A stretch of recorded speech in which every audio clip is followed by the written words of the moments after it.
That is, I raised my children in a small town that presents itself as historic, meaning that history is about all that's left of that town. There are a few jobs and even fewer stores.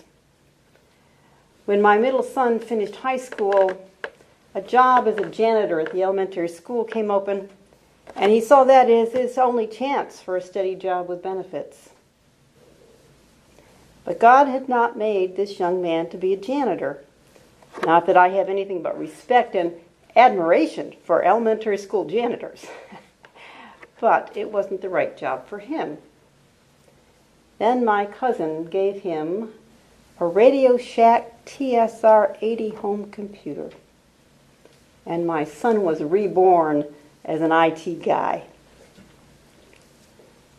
In our first reading today, we read about King David. One day, King David realized he was living in a cedar palace while the Ark of the Covenant and the place where the nation worshipped, God was still in a canvas tent, just like it had been when the nation fled out of Egypt. So he began to make plans to build a house for God. But God had not made David to be a house builder.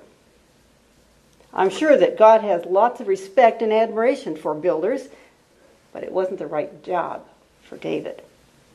So God would take care of the building. He would have David's son Solomon build a magnificent temple. And God promised David another sort of house, which were his descendants, a traceable line of names and history. Matthew's gospel spells out those 28 generations from David to Jesus to show the connection.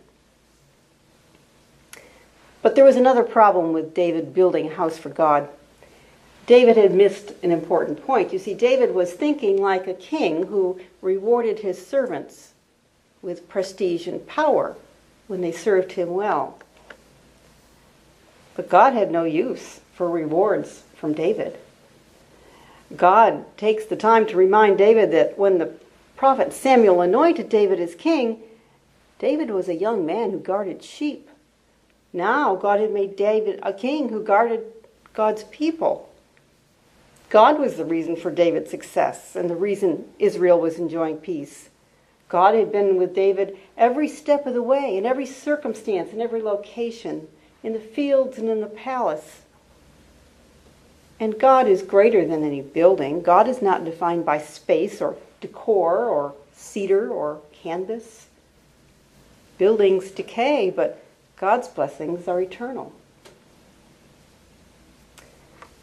The Psalms, many were attributed to David, and the Psalms often stress one of the other themes we have today, and that is the promises of God, specifically the fulfillment of God's promises. Today's Psalm says, I will sing forever of the promises of the Lord. My mouth will proclaim God's faithfulness.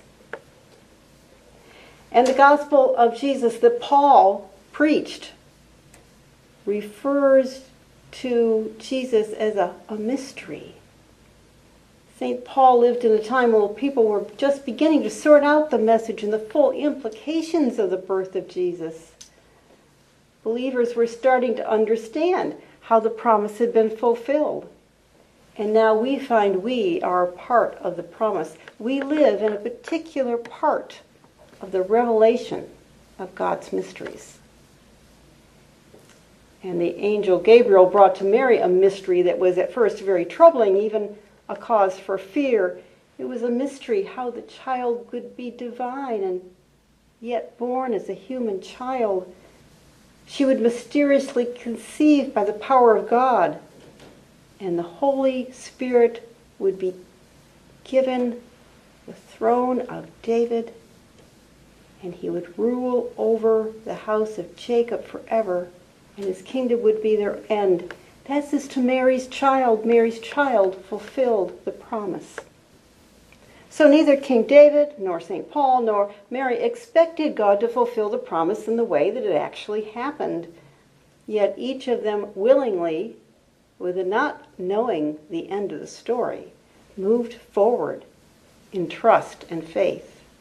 They struggled. They struggled, yes, against fear and opposition, against seemingly unconquerable difficulties, and yes, danger, in the full knowledge that God would be with them, and that God's plan was best, however mysterious or obscure it was. They were able to do what they did because of God's promises. So Christmas is a time of miracles and joy. And now once again, we will experience the thrill of the gift of this ancient promise. Even now, before we can fully grasp the how and the where and the why, we still feel that thrill that something has changed when that baby was born. David and Paul and Mary all chose to open their hearts and their lives to the mystery, to be personally part of the great miracle of love. And as we move out of Advent and into Christmas, we enter a time when past, present, and future all come together. Amen.